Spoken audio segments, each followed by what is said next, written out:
Hey, Flo. Cool leg warmers. Thanks. They're just for the bus ride to work. They're not part of the official uniform. No tunes today? No. My apartment was robbed last night. Took my cable-ready TV, VCR, portable cassette player. Yep, all the latest tech. If only Progressive had renter's insurance, like their home insurance. Then we could bundle our cars and get the same 24/7 protection. I think we just invented that. This is the best day ever. Well, I still got robbed. It's still a pretty good day. As a trauma surgeon for over 22 years, I have to make, in the moment, quick and difficult decisions in order to save a mother's life. Politicians like Kari Lake want to control these decisions. She supports a law that bans abortion and criminalizes doctors. That's not only wrong, that puts the life of my patients at risk. No doctor should have to choose between saving a mother's life or going to prison. It's crazy. Kari Lake doesn't know what's best for my patients. Win Senate is responsible for the content of this ad. See women's basketball tip-off. Happy to have the Miami Hurricanes on set with me. Head coach Trisha Cullop, Haley Cavinder on the end, and then Jasmine Roberts. Trisha, welcome to the ACC. Thank you. I'm excited to be here. 16 years at Toledo, so successful, 6 Coach of the Year awards, 11 postseason berths.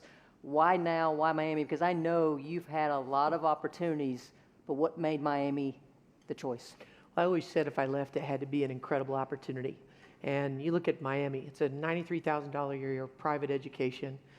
It's in the ACC. I mean, one of the best leagues in the country. Then you look at the success. You know, Coach Meyer did an incredible job, and the players at Miami building it into just an incredible storied program. Lots of success. And then the final thing is, what an incredible location.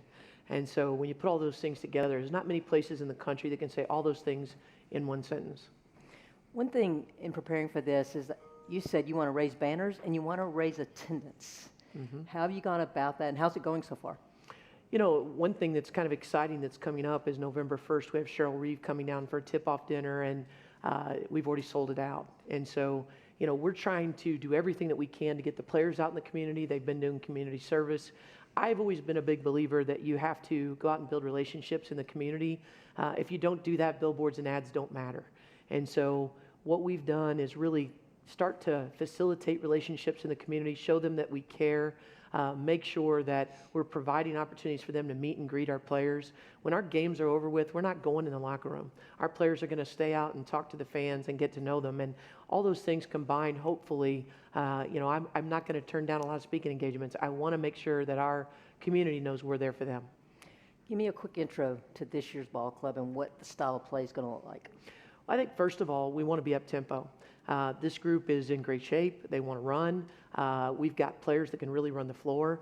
We've got great leaders. You know, the two sitting beside me have done a phenomenal job. But we want to be a team that takes care of the basketball, finds high percentage shots, but in that first 7 seconds is looking to score first. If we don't have something, we're going to work it and find the best shot. That's something that I think my teams previously really did a good job of. I think we're getting there. I think that it's taken some time because we have a lot of new faces, but I love how hard they're working, and they're so intelligent. We have a lot of veteran players. Haley and Jazz stand out as some of the best leaders because they set the tone every day in practice. They're very skilled. They can do a lot of different things on the floor, yet they've been there, done that. You know, these two were in the Elite Eight along with Hannah 2 years ago, and so they can show our younger players, hey, this is what the standard has to be every single day.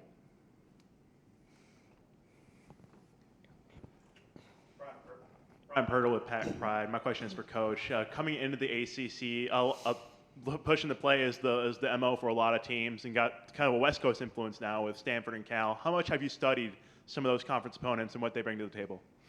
I've watched them a lot through the years. I think one thing to note is that in the last 6 or 7 years, my Toledo team played Notre Dame several times. Last 2 years, we played Duke, home and home. In the past, we had played Virginia. I'm very familiar with a lot of the teams in the league, and I've watched them. And I watched NC State. I sat probably third row up at the Final Four and studied them knowing I was the head coach at Miami. So I think the most important thing that I'm studying right now is my team. I want us to be prepared, and I want us to be ready to go. But I do think that we're going to take in consideration the closer we get to league play. We know what we're about to face. And I think our studying ourselves and preparing is job number one. Hi, Vishnu Pershuraman, 5 Reasons Sports from Miami. This question's for Jasmine and Haley. Coach mentioned chemistry. How is it going to be playing together again after a year of not doing so?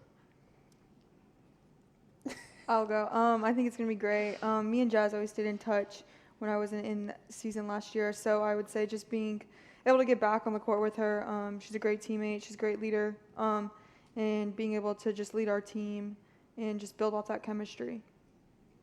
Yeah, going off of Haley, playing with her a couple seasons back, it was amazing. Haley's an amazing player, great playmaker. She can get a bucket, but she can also, find the open man. I think that we have a good connection on the floor, and so to be able to, play with her again and just have her energy around, her tenacity, her willingness to always win, always be consistent, it's going to be so exciting. Haley, when you made the return to Miami, I know one of the big reasons was to play with your sister again. Can you talk about the conversation between you and her and perhaps your parents on, hey, I'm going to come back to Miami? Yeah, there was multiple conversations, I would say, and I think it's hard to be in a position where it's either you stay at a school or you go back to a school to play with your twin sister for your last year. Hannah and I played the game forever together. I've never played a game without her. But at the end of the day, I'm really excited to be back with her, with Coach TC as our leader and her new staff to play our last season together at Miami. Hi, this question's for Jasmine. Y'all beat NC State last year, one of 2 ranked wins on the season. Again, this is a really deep conference. How much do y'all take pride in kind of going into another team's house and pulling off an upset? Yes, this conference is so competitive, so tough every night. You never know, number one team could lose to a bottom team just like that. It's about bringing your best effort every night. So, yes, we did beat NC State, and then they end up in the Final Four. I'm like, dang, well, we beat them by like 18 points. Like, but it's exciting to be able to go into another team's home and just have the chance to compete and win. So I'm excited for that this year. And then just as a quick follow-up, y'all have a great backcourt in your own right, but so did the Wolfpack. What are some of the sort of things you see that they do well on that side of the ball? I think that they have amazing playmakers in Sinai Rivers and also James as well. So I feel like they bring their versatility and their quickness to the floor, but we have that as well in our backcourt. And so I think that we match up pretty solid to them, and it's going to be a great game.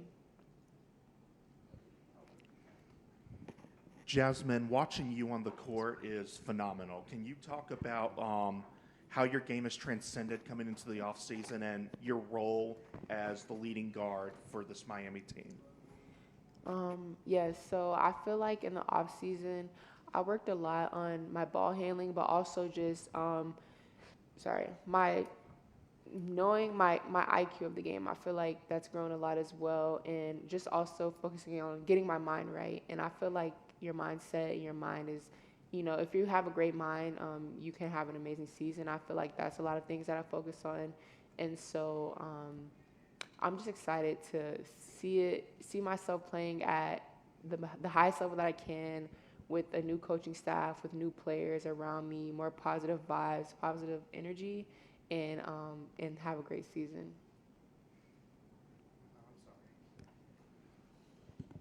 You talk about coaching changes, new players. How do you adjust with that, the new coaching changes and all that, especially being a senior, a leader? Mm-hmm. How do you gather the team around when it comes to a situation like that?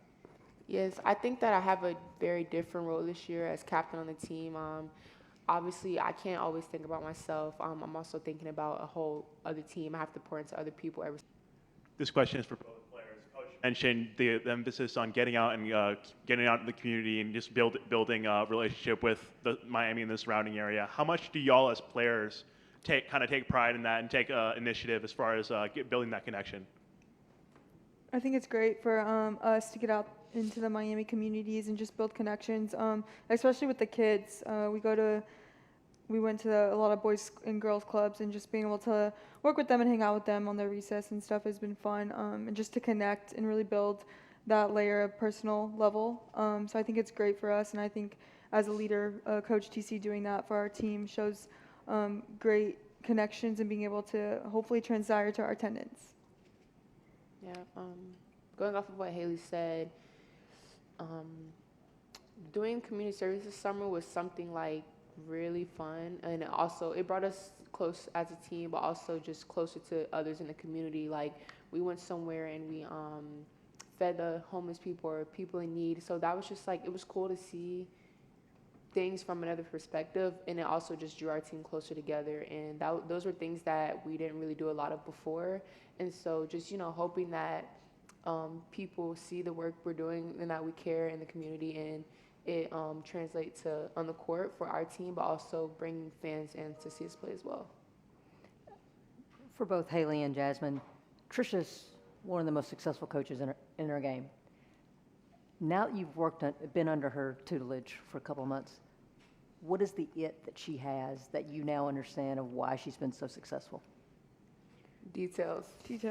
I think X's and O's. I do think just learning this summer, her mind of the game and being able to just put the right pieces together in the right place together has been very good for us as players. I think being able to be more detail focused, and that makes the game way easier, especially in high tense moments. So being able to just learn that, and her emphasis on details every single day allows us to stay consistent and build great habits. Trisha, you mentioned all the reasons of why you came to Miami. What's been the biggest pleasant surprise so far for you? I think how hard this team's working. You know, I was just meeting them when we were recruiting them, and to watch them get in the gym at 6 a.m. in the morning to do extra shots, to work out, to be so disciplined in that. It's not a every once in a while thing. It's almost an everyday thing. I love that they're hungry. And to be honest, I hope that would happen, and to have it happen and match our enthusiasm has been a lot of fun. Jasmine, you guys go from Elite Eight to being the last team out last year. How much has that driven the workouts and just the fuel to get back there this season? Yeah, that stung a lot last year, honestly. It really did suck. But it motivated me a lot to never want to feel that again.